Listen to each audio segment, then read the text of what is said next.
채권 금리가 폭등한다. 그래서 채권을 사서 쟁여두자. 이 말이 무슨 말일까요?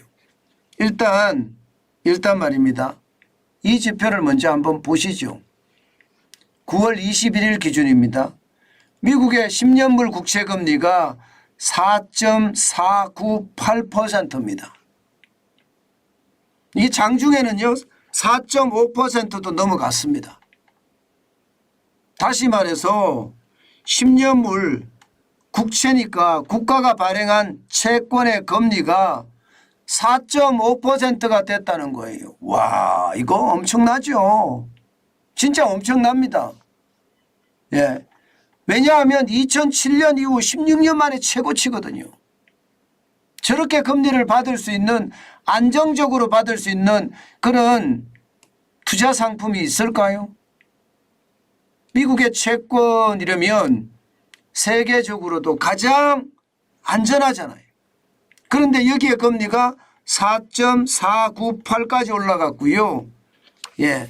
이게 장중에는 4.5%까지 올라갔으니까 이게 투자하자는 이야기가 진짜 많이 나오는 거예요. 투자 전문 매체라고 이야기하는 미국의 마켓워치 같은 데서는요. 지금 사야 된다. 예. 지금 채권 매수 서둘러야 된다. 수익률이 정점에 가깝다. 이제 떨어질만 남았다. 한 번 더 올라갈 수는 있겠지만 그 다음부터는 계속 떨어질 일만 남았기 때문에 지금 사는 게 가장 현명하다. 지금 예, 미국의 투자 전문 업체도 이렇게 이야기하고 있습니다. 작년 10월 24일 날 10년물 국채금리가 높았다고 하지만 4.247%였거든요. 그런데 9월 21일 날 4.498%니까 굉장히 높죠. 5개월 반세에 32.2%나 올라갔습니다. 게다가 말입니다.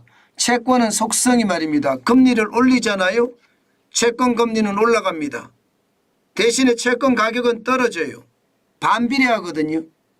그래서 많은 사람들이 10년물, 20년물, 30년물 장기 국채를 많이 삽니다.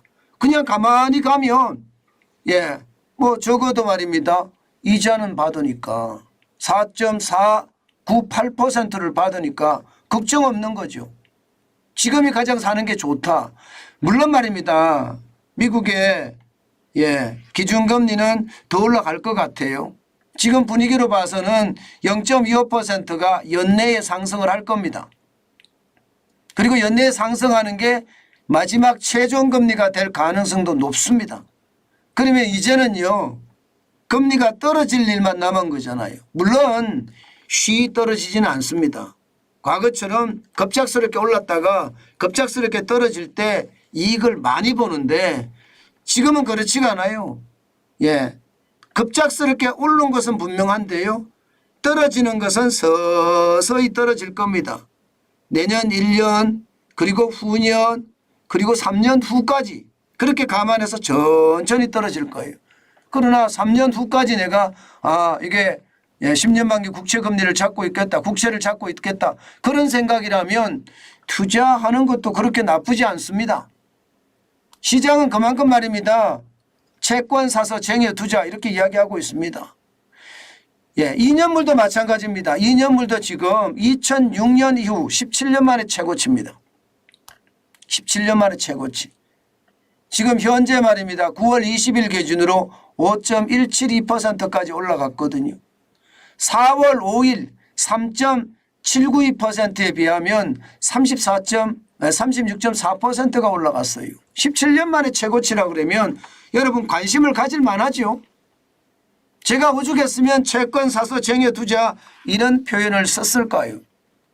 그만큼 말입니다.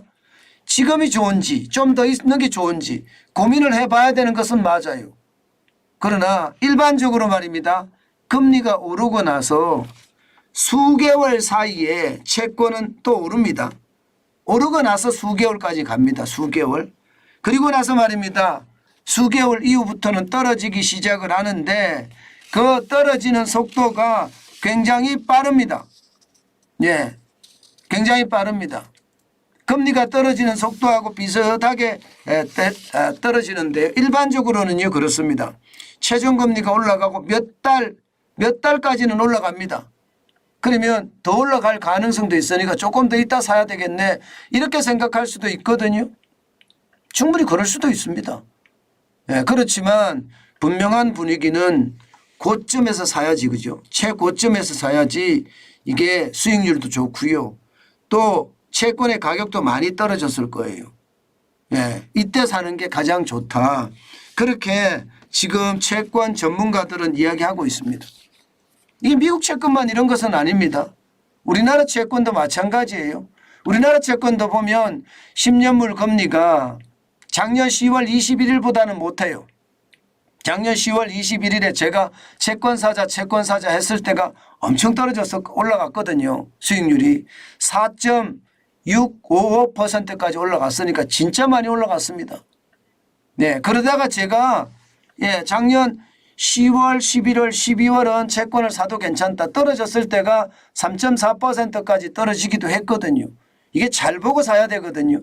그런데 최근에 들어와서 4%가 넘어섰습니다. 4.031%가 9월 21일이고요. 9월 22일에도 4.015%입니다. 게다가 4월 10일 대비해 보면 24.3%가 올랐습니다. 채권에 대한 관심 많이 가질 수밖에 없고 채권에 대한 것은 더 올라갈 수 있다는 그런 우려도 있습니다. 더 올라가면 우려라고 하지만 지금 사는 게 손해다 이런 얘기죠. 좀 더 이따 살 수도 있습니다.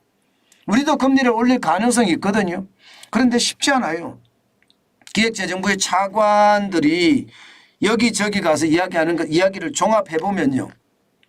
부채 때문에 금리 올리기 만만치 않다. 그러면 지금이 채권 투자할 수 있는 적기가 아닐까 뭐 그런 생각도 할 수 있습니다. 그렇지만 미국이 올리면 2.25%의 한미 금리 역전이 되는데 그게 좀 두렵기도 하거든요. 그러면 0.25%까지는 올릴 수가 있으니까 한번 시장을 계속 보는 게 좋습니다. 국고채 3년 만기 금리도 마찬가지입니다. 지금 보시다시피 9월 21일에 3.903%예요. 작년 10월 21일 4.495%보다는 많이 낮지만 지금 많이 올라간 것도 사실이거든요. 그래서 채권 사서 쟁여두자 이런 이야기가 진짜로 많이 나옵니다. 지금 그래프로 봐서는 미국 시장에 미국 채권을 사는 게 수익률이 더 좋고 이익이 더 되겠죠. 그렇지만 여러분 미국 시장은 우리가 잘 모르잖아요. 시장을 잘 아는 시장에 접근하는 게 좋거든요. 특히 처음 투자할 때는 잘 아는 시장에 접근해서 한 발 한 발 가야 되지 잘 알지도 못하는 시장에 들어가서 돈을 가지고 그냥 던져버리는 것과 같은 그런 투자는 하지 말아야 됩니다. 일단 국내 투자를 해서 채권이 이런 거구나 이렇게 공부도 하고 익힌 다음에 해외 채권을 해도 늦지 않는다. 저는 그렇게 생각합니다. 실제로도 말입니다. 우리나라 개인들 요즘 채권 투자가 난리도 아닙니다. 당장 1월에서 8월 27일까지입니다. 작년에 20조 6,113억 원을 투자했는데요. 올해는 8월 27일까지 24조 8,237억 원입니다. 진짜 많은 사람들이 채권에 투자하고 있는 겁니다. 그러니까 지금이 채권에 투자할 수 있는 또 기회고 나름대로는 채권의 가격이 굉장히 많이 올라가 있기 때문에 살펴보라는 그런 뜻도 강합니다. 여러분 무엇이든지요. 과하면 탈나거든요. 과유불급이라고 하잖아요. 너무 무리하고 너무 말입니다. 과도하게 시장에 들어가는 것은 아니지만 반드시 말입니다. 채권 시장은 여러분들 여유가 있으시면 반드시 보셔야 되고요. 이게 혼자 하지 마시고요. 채권은요. 가서 상담을 해보는 게 좋습니다. PB센터나 프라이빗 뱅킹 센터가 뭐 여기저기 있잖아요. 은행들마다. 그리고 채권이 뭔지 공부도 하고요. 그리고 나서 채권을 처음에 많이 사지 말고요. 조금 사면서 채권이 이런 거구나 익혀가는 시간 가지면서 채권에 대한 투자 이어갔으면 좋겠습니다. 지금은 채권에 대한 어떤 분위기가 굉장히 고조되어 있는 상태이기 때문에 예, 저는 오히려 말입니다. 예, 상담을 하면 굉장히 잘해 줄 것 같아요. 예, 그러니까 여러분들, 예, 많은, 예, 이게 어떻게 될지 모르거든요. 시장이라는 게 그만큼 변동이 심하고요. 지금처럼 말입니다. 경제가 살얼음 판이다 이럴 때는 안전한 자산, 안전 투자가 일반적으로 달러나 채권이라고 하잖아요. 그래서 채권에 대한 관심, 예, 많이 가지시고 채권 사서 쟁여두자는 말, 예, 한 번쯤 새겨보시면서 시장을 한번 익혀보시는 건 어떨까, 저는 그런 생각이 듭니다. 시장을 익혀보는 것. 지금 당장 막 급하게 말입니다. 아, 나 채권 사야 돼. 이렇게 너무 급하게는 생각하지 마시고요. 천천히 시장에 들어가는 게 좋지 않을까 싶습니다. 제가 여러분, 정환준 TV가 투자 전문 경제 유튜버잖아요.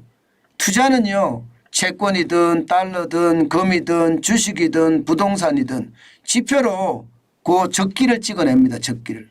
예, 적기를 찍어내는데 지금 채권 시장은요, 실제로 미국 시장을 보면 지금이 적기라고 이야기할 수가 있습니다. 한 번 더 올린다고 하니까 한번 봐야 되겠죠. 그러나 분할 매수라는 것도 있기 때문에 지금 10년 만기 국채금리가 4.498이니까요. 이게 지표로 봐서는 적기에 올라와 있습니다. 그렇기 때문에 여러분 관심을 가지시고 시장 보시면 저는 굉장히 좋겠다. 그 말씀 다시 한번 올립니다. 게다가 말입니다. 제가 지금까지 여러분들에게 투자 적기를 굉장히 열심히 이야기하고 있습니다. 뭐 부동산 같은 경우도 제가 작년 10월, 11월, 12월, 올 1월, 2월까지 예, 이게 임장을 해야 된다. 그런 말씀을 계속 드렸던 거고요. 뭐 달러도 마찬가지입니다. 2020년에서 2021년 사이에 제가 달러를 사시라고도 말씀을 드렸고 주식은요. 예, 코로나19의 위기 때 제가 지금 주식 사는 게 좋다고 말씀을 드렸습니다. 금도 마찬가지입니다. 금도 말입니다. 제가 2020년 8월부터 시작해서 금을 사라고 8월인가 아마 그때쯤일 거예요. 정확히는 제가 기억이 나지 않지만 금 사라고 제가 굉장히 많이 이야기를 했습니다. 실제로 지금까지 금을 들고 있으신 분들도 꽤나 많고요. 그래서 저는 투자에 대한 것은 제가 예민하게 보거든요. 저는 계속 그렇게 투자에 대한 것을 예민하게 보면서 시장을 계속 엮어갈 생각이니까 여러분들 투자 뭐 지금 뭐 돈이 없으신 분들은 저처럼 저도 돈이 많지는 않거든요. 저도 빚이 많으니까. 그러니까 급하게 뭘 서둘지는 않습니다. 지금은 저축을 하면서 계속 주식 저축을 하면서 쌓아가고 있습니다. 그러다가 어느 기회가 오면 이제 여유가 생기면 다른 투자로도 확장할 생각입니다. 그러니까 여러분 투자 적기는 제가 지표를 가지고 설명을 할 테니까 결정은 여러분들이 하십시오. 그게 확실한 어떤 방법이 아닐까 저는 그렇게 생각합니다.